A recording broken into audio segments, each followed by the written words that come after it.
Selamat malam Ibu Bapak, Saudara-saudari. Di dalam Alkitab, kisah tentang hoaks bukan hanya dicatat di dalam Perjanjian Lama. Dalam Perjanjian Baru juga ada kisah tentang orang-orang yang menyebarkan kabar bohong untuk menyesatkan. Salah satu kisahnya adalah tentang seputar kebangkitan. Di dalam Matius pasal 28 ayat 11 sampai ayatnya yang ke-15, Alkitab mengkisahkan bahwa setelah peristiwa kubur kosong, maka para penjaga-penjaga kubur itu mendatangi imam-imam kepala dan melaporkan. Namun imam-imam kepala kemudian berunding dengan para tua-tua dan mereka mengambil sebuah tindakan untuk menyuap para penjaga dan menyuruh para penjaga untuk mengatakan bahwa para murid yang telah mencuri jenazah Yesus pada malam hari sehingga kubur itu kosong. Alkitab di dalam ayat 15 kemudian mencatat, mereka para penjaga itu menerima uang itu dan berbuat seperti yang dipesankan kepada mereka. Dan cerita ini tersebar di antara orang Yahudi sampai sekarang ini. Keterangan sampai sekarang ini tentu adalah keterangan waktu di mana Matius menuliskan Injil yang dikisahkannya. Tetapi juga sampai sekarang, sampai kini, ada orang-orang yang meragukan atau juga tak percaya pada kisah tentang kebangkitan. Bagaimana dengan ibu bapak, saudara-saudari? Di dalam Yohanes pasalnya yang ke-20 ayat 31 Alkitab mengatakan, semua yang tercantum di sini telah dicatat supaya kamu percaya bahwa Yesuslah Mesias, Anak Allah, dan supaya kamu oleh imanmu memperoleh hidup dalam namanya. Kisah-kisah Alkitab dituliskan agar kita mengenal Yesus Kristus sebagai Mesias, Juru Selamat bagi kita. Dan kiranya itu menjadi sebuah kabar sukacita, berita baik, Injil bagi kita. Dan ketika kita belajar lebih dalam tentang firman Tuhan, tentang kabar baik yang tertulis di dalam Alkitab, kiranya kita dapat semakin mengenal siapa Sang Juru Selamat dan semakin berpegang teguh di dalam iman kita. Dan itu bukan hoaks tentunya.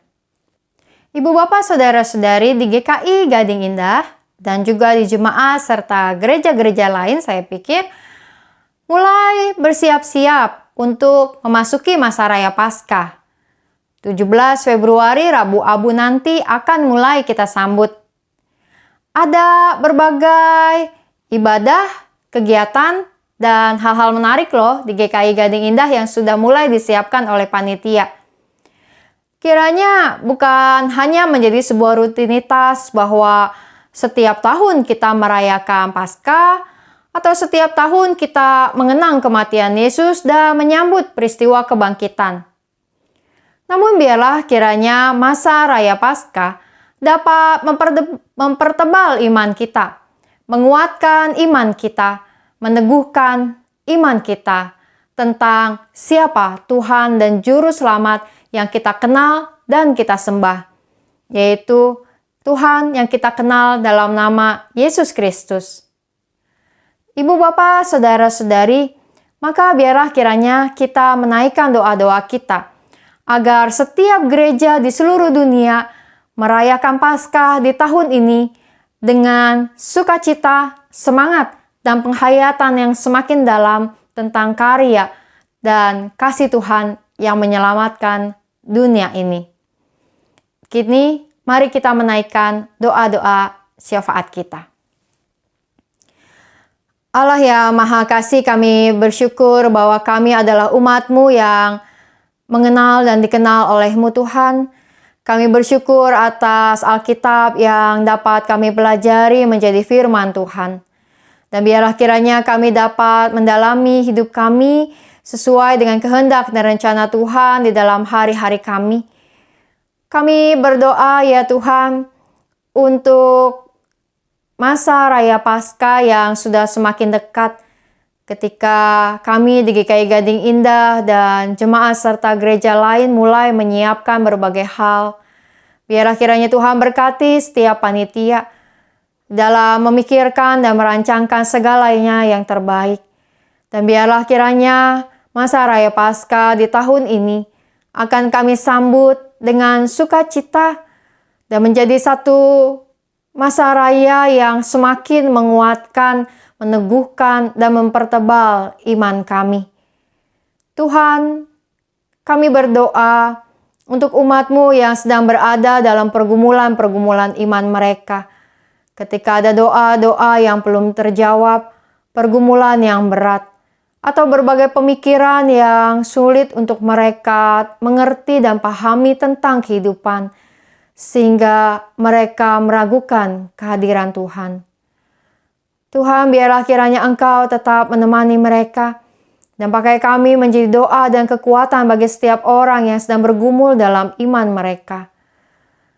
Kami berdoa Tuhan pada saat ini, juga untuk setiap pergumulan-pergumulan umat-Mu, di dalam pekerjaan dan usaha yang dijalani, di dalam studi yang ditekuni, di dalam situasi, suasana rumah tangga dan keluarga. Kami berdoa juga Tuhan untuk saudara-saudari kami yang sedang sakit. Kami teringat untuk Ibu Teresia bersama keluarga, Ibu Herda bersama dengan keluarga, untuk Penatua Glenn, Pak Gunawan Lili. Kami berdoa juga untuk saudara-saudari kami dalam pemulihan, Pendeta Roni Nathanael, Penatua Henry Darmawan, Ibu Damayanti, Ibu Meli Bong, Ibu Titin Susiani, dan Andion. Tuhan, jamah mereka, pulihkan mereka. Biarlah di masa-masa ini mereka dapat tetap merasakan semangat dan sukacita untuk menjalankan seluruh proses perawatan mereka. Berkati dan kuatkan setiap keluarga yang mendampingi, yang mendukung, atau bahkan juga setiap keluarga dalam berbagai upaya untuk kesembuhan dan pemulihan keluarga mereka. Tuhan, kami berdoa juga untuk tim-tim medis, untuk klinik kami, Geria Kasih Indah, di dalam seluruh pelayanan yang dilakukan di masa-masa pandemi ini. Berkati pemerintah kami dalam setiap kebijakan yang diambil, dan biarlah kiranya Engkau ya Tuhan yang terus memberikan kesadaran kepada masyarakat untuk menjaga situasi dengan sebaik-baiknya. Kami berdoa juga ya Tuhan untuk umat-Mu Mervin dan Jessica yang pada hari ini melangsungkan pemberkatan nikah. Di dalam semua hal yang telah mereka siapkan dan juga laksanakan, biarlah kiranya mereka memulai seluruh kehidupan rumah tangga mereka ke depan bersama dengan Tuhan. Berkati seluruh keluarga mereka. Kami berdoa juga untuk setiap cita-cita dan doa kami masing-masing di tengah-tengah keluarga. Untuk rencana-rencana hidup kami masing-masing bersama dengan keluarga yang bersama kami maupun yang terpisah oleh jarak dan tempat. Kiranya Engkau Tuhan terus menjaga, menguatkan, dan menemani kami. Tuhan, inilah doa kami di malam hari ini. Biarlah kami beristirahat dengan baik dan esok hari bangun untuk melakukan ibadah hari Minggu kami, menyemuji dan memuliakan nama Tuhan, dan biarlah kiranya Engkau yang berkenan atas ibadah kami esok hari. Dalam nama Tuhan Yesus, kami berdoa. Amin. Ada banyak hal yang menjadi berita-berita yang bisa menyesatkan kita, bahkan menyesatkan iman kita. Tapi biarlah kiranya Tuhan yang menolong kita, memberikan kita sebuah daya kebijaksanaan, pemikiran untuk bisa melihat apa yang baik, apa yang benar, dan juga tetap berpegang teguh kepada iman kita di dalam kehidupan ini. Selamat malam, selamat beribadah untuk esok hari dan Tuhan memberkati.